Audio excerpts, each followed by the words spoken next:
This video is sponsored by Squarespace. Hello and welcome to this episode of Night Sky News for May 2024 with me, astrophysicist Dr. Becky Smethurst. This is the show where we chat about what you should look out for in the night sky in the next few weeks, and then we chat about what's been happening in space news in the past few weeks. In this episode, we're chatting about what caused those incredible aurora that we're seeing as far south as Florida in early May. Then we'll chat about the new images from the Euclid Space Telescope that were released today, and how JWST spotted the most distant black hole merger ever seen. There's chapter markers down here if you want to skip ahead to any specific news story, plus any scientific research papers I mention are all going to be linked in the video description down below, free to read. So without any further ado, let's kick things off and start by looking up. Now here in the Northern Hemisphere, the nights are just getting shorter and shorter as we slowly approach Solstice, the longest day of the year, which is making stargazing just that little bit difficult because either we're having to stay up later or get up horrendously early to be able to see anything. But you can still see the brightest objects in the night sky in the glow of sunset or sunrise. Like, for example, the stars in the summer triangle of Altair, Deneb, and Vega. These are rising in the east just after sunset and are visible all night, rising higher and higher as the night goes on. This is not a constellation because the three stars are each in three separate constellations, so it's what's known as an asterism, but this should be really easy to spot. These are three of the brightest stars in the summer sky, so they're going to be the first things that you're going to be able to spot after the sun has set. And I think for any astronomer out there, it really is just a true herald of summer. So if you have a few clear nights in the next couple of weeks, see if you can spot the summer triangle. The other thing to look out for at this time of year when the skies are brighter are the bright planets. Now, sadly, in the evening sky right now, there aren't any planets visible. If you look at the positions of the planets in the solar system, either on your iPhone lock screen or with a stargazing app, you'll see that they're all stacked over on one side of the solar system, and it's in the direction that we look at towards the sun as well. Except for Saturn and Mars, which are slightly offset, and so we actually have a chance of seeing in the early morning sky right now. This will be easier the further south you are because the flat plane of the solar system will be just at a steeper angle to the horizon. Plus, you've got longer nights as well, so it'll definitely be easier for you to spot Mars, which is closer to the horizon right now than Saturn is. Now, on Friday the 31st of May, the just past half moon will also come very close to Saturn in the early morning sky before sunrise, acting as a very handy marker point for where to find that yellowish dot of Saturn if you don't know what you're looking for. Now, if you have a telescope or binoculars with a high enough magnification, then you should also be able to see Saturn's rings. But if you're in the UK like me, this is something you'd have to get up at around about 3 to 4 a.m. to see, which, let's be honest, it's probably not worth a planned get up to view it. But if you find yourself up on that night around about that time, because maybe you needed to nip to the loo or something, just, have a little neb out of the window that faces east in your house and see if you can spot the moon pairing up with Saturn. Then as we head into June and get ever closer to the solstice on the 20th, where the Northern Hemisphere will be fully tilted to point towards the sun, look out for Noctilucent clouds. These are a rare type of cloud with lots of ice crystals that are really high in the atmosphere. So we're talking around about 60 kilometers up. And it's because that they're so high that we can see them so well, right? Because even though the sun has set for you on the ground, the sun's light can still reach them and reflect off them up there.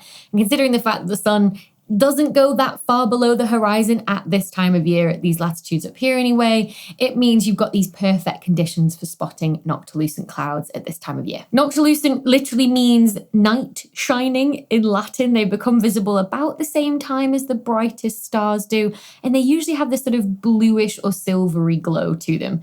They look like thin, streaky sort of cirrus clouds most of the time, but you can get other shapes too. So keep an eye out on clear nights for these as we head into June. All right, that's it for what to look for in the night sky for this month. But before we chat about what's been happening in space news, for all of you out there that have small businesses or side hustles or need a professional website, why don't you check out the sponsor of this week's video, Squarespace. Squarespace is the all-in-one website platform that makes it really easy to create a beautiful, professional-looking website. You can start a completely personalized website with their new guided design system, Squarespace Blueprint, which lets you choose from like professionally curated layout and styling options to build a unique online presence from the ground up.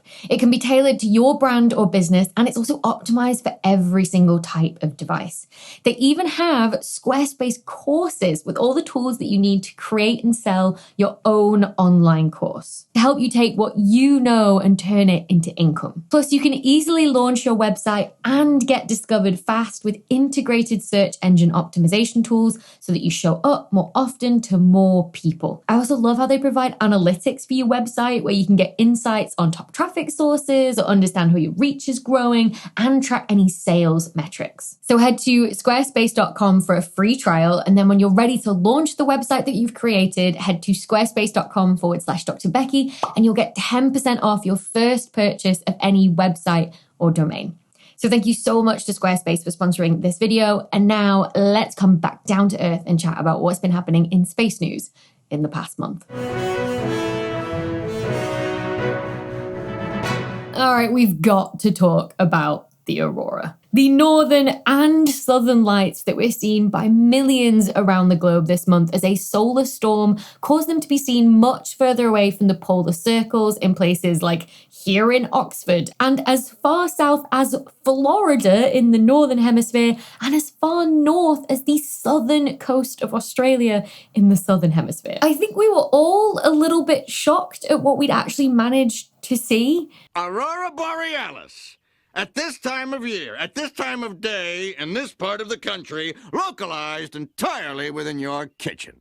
Yes. Like, I don't know about anybody else, but like, even when I was telling people like, go outside and look north tonight, I was still expecting like maybe a faint green glow on the northern horizon. But instead, I got this incredible moving, ribboning light show with greens and pinks and purples that was directly overhead. Like, I was just, my mind was blown, right? You can see it. This was my live reaction. This is insane. It's so pink overhead, like, and purple back down over here. It's like so green. This is over Oxford. What? And of course, so many of you sent me your Aurora images from all around the world. So thank you so much for just sharing your joy in seeing them with me. It was just absolutely wonderful. But let's chat about what caused this Aurora storm and why they were visible so much further south than normal, and then what all the different colors were. So the Aurora are caused when the sun burps up some high energy charged particles in Earth's direction. And those charged particles then interact with the Earth's magnetic field. Essentially, it interrupts one of the loops going from north to south, dragging it behind the Earth until that loop reconnects again. And then all those high energy charged particles are trapped there, and so they get funneled down to the Arctic and Antarctic circles. There they hit into gas molecules in the Earth's atmosphere, transferring their energy to that gas and causing it to glow. The different colors that you see are then from the different molecules at different heights in the atmosphere. So red is from oxygen very high up in the atmosphere, green colors are from oxygen slightly lower in the atmosphere, and then the purple colors are from nitrogen lower again in the atmosphere. This is why the colors separate so cleanly when you see Aurora. And I know there were a lot of people online asking why the colors in the Aurora were so much easier to see like with your phone camera than with your eyes, right? Because, I mean, I was out there for about an hour from around about 11 till 12-ish, and the Aurora was so changeable in that time. At one point, I could see like pastel colors and streaks of ribbons of light, but then like 10 minutes later, it would have changed to become this sort of more like a grayish looking sort of glowing blob in the sky. And this is the key thing here, is that our eyes only see color when something is bright enough and it's giving out enough light. So think about like when you wake up in the middle of the night, right? And the room is completely dark and you look around it, like you're seeing everything in black and white. And that's because at night, our eyes are detecting light using the rod cell, which are really good for detecting low light, but they don't detect color. It's just sort of like where there is light and where there isn't, essentially black and white. To see color, we need the light to be bright enough to trigger the cone cells in the center of our eyes. Whereas a smartphone or a camera are a lot more sensitive to light, and they can also expose for a really long time, adding up all the light that they receive in a certain time frame. This, for example, is a 2-second exposure, making the aurora look a lot brighter than they were to the eye. But also camera lenses can let in a lot more light than our eyes can, especially if you have a very wide lens with a big aperture. If there's one thing that this whole experience has taught me, it's that I don't have a wide enough lens. Mine goes down to about an f-stop of 3.5-ish. But for those big landscape astrophotography and aurora shots that I've been drooling over this past week, then you'd ideally want at least an extra wide f-stop 2 lens. But what caused the aurora to be visible as far south as Yosemite? Well, it's all about the amount of these high energy charged particles that are burped up by the sun. The more there are, the more that get trapped in that rekinetic magnetic field loop. And then the amount of atmosphere that they hit into is a much larger area, spreading them further away from the polar circles. But then why did the sun burp up more of these high energy charged particles 2 weeks ago than it normally does? Well, it's all to do with the sun's magnetic field that goes through an 11-year cycle of low to high activity periods as its magnetic field flips, switching its north and south poles. So the magnetic field weakens, goes to 0 at what we call solar minimum, and then the pole flip happens and the magnetic field starts to strengthen again up to what we call solar maximum. There's roughly 11 years between each solar minimum and each solar maximum. Now, as the magnetic field is strengthening, the sun is also rotating, which tangles the magnetic field lines up and makes it very chaotic. You get these loops of magnetic field forming, which if they cross the surface of the sun, stop the normal convection processes in the sun, where like hot gas rises and cold gas sinks. And so what you end up with is at those points where those magnetic field lines cross the surface of the sun is you get a cold spot. All you've got there is cold gas sinking. That's what we call a sunspot. And so at solar maximum, we see a lot of sunspots on the surface of the sun. Now, the magnetic field loops that create these sunspots are always changing as the sun rotates and the magnetic field changes as well. So they ripple, they can connect, scoop up a big chunk of the high energy particles on the surface of the sun, which then get ejected in what's known as a coronal mass ejection, or CME. I like to call them burps because, well, that's what it is, really, isn't it? But essentially, the bigger the sunspot, the bigger the coronal mass ejection that you'll have. And the more sunspots you have, the more coronal mass ejections that you'll have. And if these coronal mass ejections are pointed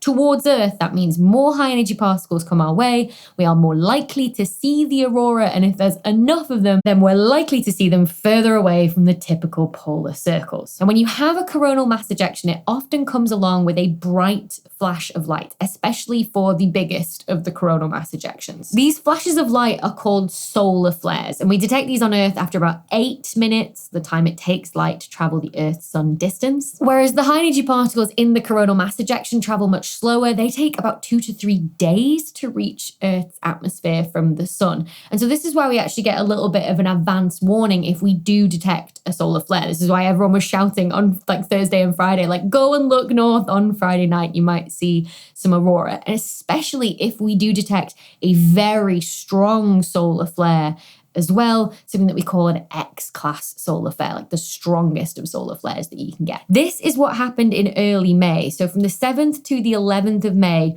multiple strong solar flares and at least 7 coronal mass ejections were directed towards Earth from a big cluster of sunspots.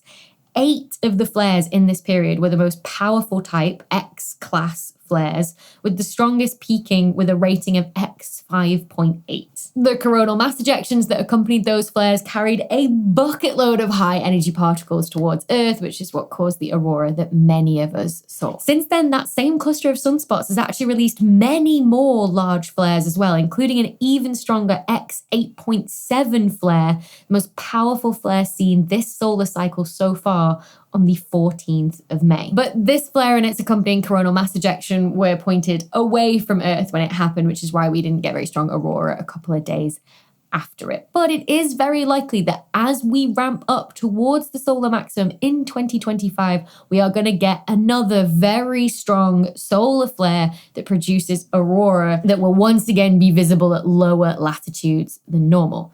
Now, while these solar storms do produce these incredibly beautiful aurora shows for us, we have to remember that they do pose some risk to us here on Earth. A strong storm can cause surges in power grids, which can burn out electrical connections and lead to blackouts. They can even short out the cables that run under the sea that connect different parts of the world to the internet, and even push satellites out of their orbits because of the increased drag that all those extra particles high up in the atmosphere create. Now, this is something that people have been preparing and mitigating for a long time. So it's been really interesting to see the response to the storm. Thankfully, power grids all had enough advance warning. They were prepared for the inevitable power surge. And as far as I know, there were no disruptions to power anywhere in the world because of the storm.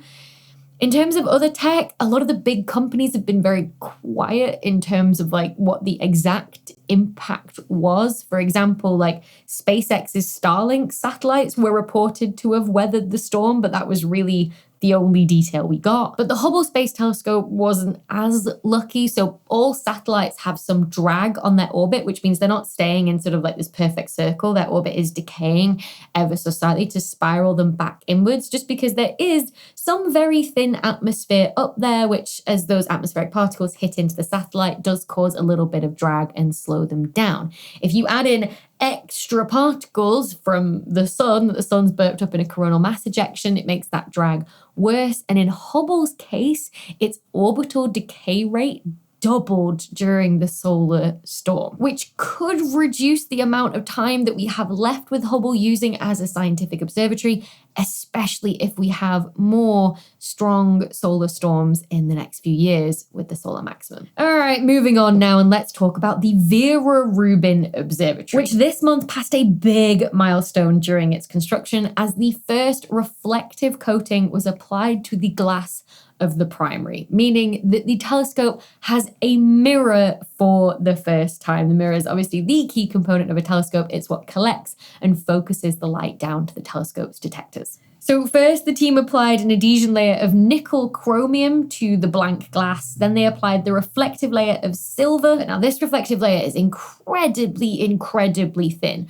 The amount of silver that was used to coat the entirety of the 8.4 meter wide piece of glass was just 64 grams. If you bundled it all up, it would be about the size of a cherry tomato. After that application of the reflective layer, the mirror then received another nickel chromium adhesion layer and then a final layer of silicon nitride, to protect that reflective coating from dust or anything else, in the environment of the telescope that could actually damage the mirror. The whole process took about 4.5 hours, and after that, the beautiful shiny surface of this new mirror was revealed. As fab as the mirror looked, though, the team still had to do a lot of tests and checks to it, like checking its reflectivity, how much light is actually reflected rather than absorbed, and then also checking whether those compounds had actually adhered to the surface of the glass properly or not. The team declared the mirror had passed these tests with flying colours, though, and so Rubin is now one more step closer to its first light on the sky,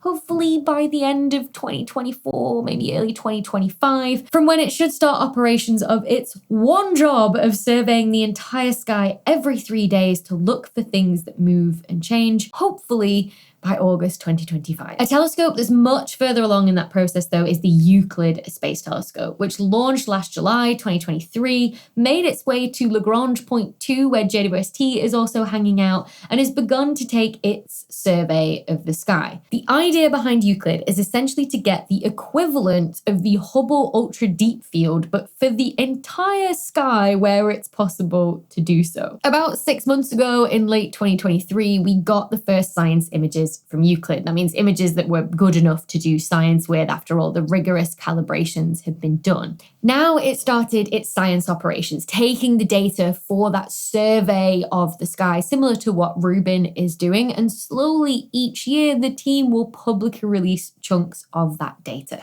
And today we got that first very small batch of data with Euclid's early release observations. Along with it, the team released these 5 color images and 10 science research papers. Now, the full set of these early release observations from Euclid targeted 17 different astronomical objects, from nebula in our own galaxy in the Milky Way, so clouds of gas and dust where stars are either forming or dying, to galaxy clusters, huge groups of galaxies in the distant universe. And those targets were chosen really to show off what Euclid can do. Like, it's been specifically designed to have a very wide field of view. That means you can see a much larger patch of sky than, say, you can do with the Hubble Space Telescope or the James Webb Space Telescope, but it's been designed to give you sort of an equivalent amount of detail. So that means that in a single image, you can see a much more diverse and larger range of objects than you can, say, in Hubble or Webb images, from the brightest to the faint, right? From the most nearby to the most distant, from planets in nebula to whole galaxy clusters. I think this is a really good comparison of Euclid, Hubble, and Webb, right? This is the famous Horsehead Nebula. And this image from JWST, from the Miri detector, was actually released just this past month, allowing this direct comparison, which I think really highlights the different field of view and the different strengths of each telescope. But let's have a closer look at some of these amazing color images that were released as part of Euclid's early release observations. First of all, you've got this incredible image of the galaxy cluster Abell 2390, revealing all of these background galaxies that have been lensed by the gravity of that cluster in the foreground that stretches their shapes out into arcs. From the amount that those arcs have been bent by, we can then work out, how much mass is there in the cluster. We can use them to weigh the cluster essentially and get an idea of how much dark matter is there. Plus, you can also see the diffuse light between galaxies as well, known as the intra-cluster light. This is from stars that have been ripped away from their parent galaxies and now sit in intergalactic space. Detecting this is a speciality of Euclid, right? It's been designed to do just this, and it's one that me and my colleagues are really excited for, to be able to study this intracluster light and the processes that shape not only it, but also the galaxies themselves. Then on the other end of the scale is this incredible image of Messier 78, a star nursery, right, where new stars are forming, that's enveloped in dust particles that block visible light. So Euclid, like JWST, can peer sort of deep into that nursery using its infrared camera, exposing all of these hidden regions of star formation for the first time, mapping all of these complex filaments of gas and dust in this incredible detail, and also uncovering newly formed stars and planets. There was also an image of the galaxy NGC 6744, the galaxy clusters Abell 2764, and the Dorado group, which were all spectacular to see. Now, I'll admit, I did get a sneak peek of these images before they were released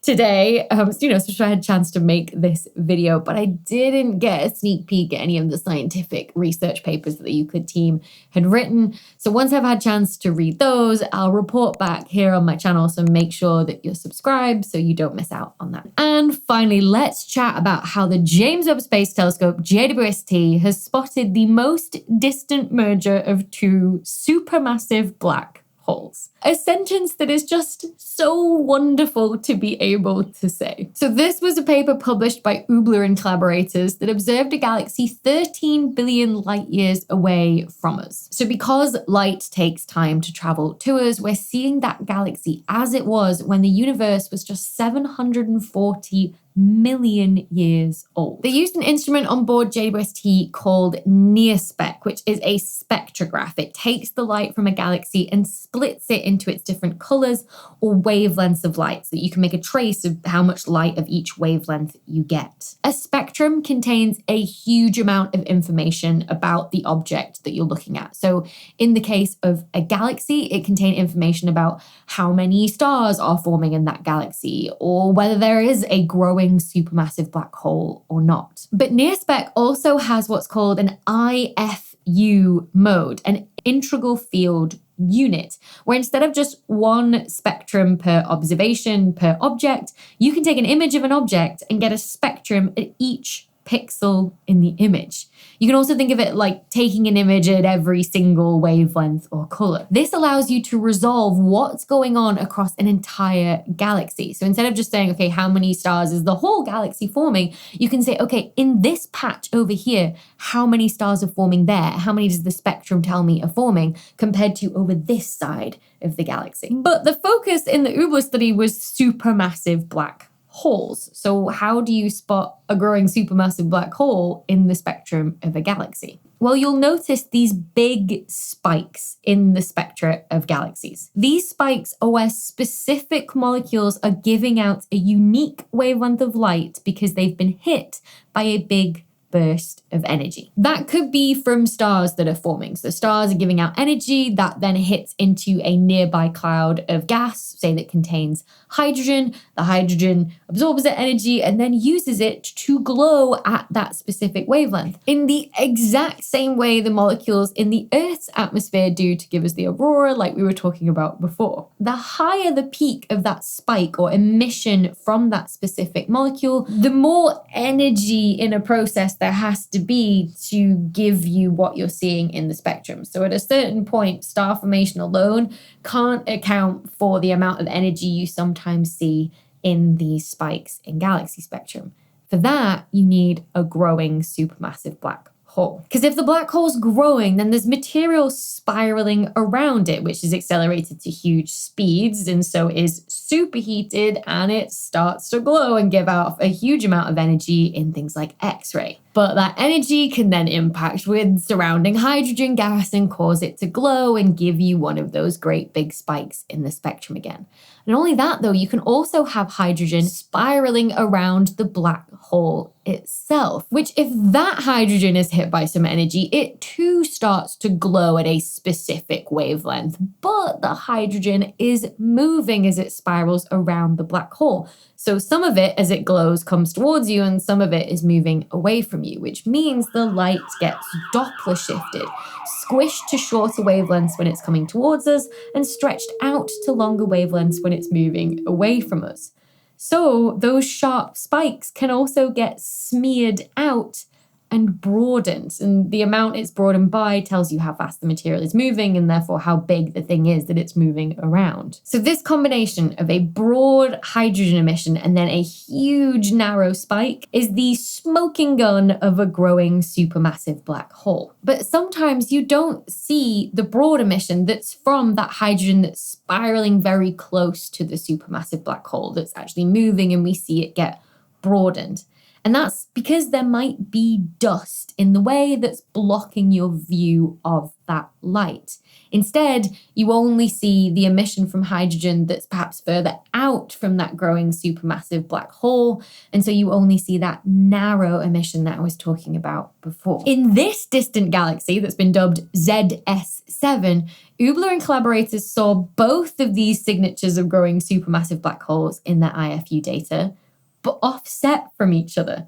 One pixel here has both the broad and the narrow hydrogen emission, but then the central pixel here just has the narrow emission that was too bright to be explained just by star formation alone. So they interpreted that data as this galaxy having two supermassive black holes, one in its center, like you'd expect, and then another one that's presumably there because this galaxy has recently merged together with another galaxy. And the assumption is that eventually these two supermassive black holes will merge together into one in the center. Although, having said that, we still don't quite know if that's possible, as I talked about in a previous video about the final parsec problem. Check that out if you're interested. Now, they were able to measure the mass of one of these supermassive black holes, so the one that had that broad emission that actually allows you to get at that measurement, and estimated that it was about 50 million times the mass of the sun. And that's in a galaxy that's around about the same mass as our neighboring dwarf galaxy, the Large Magellanic Cloud. And yet the supermassive black hole mass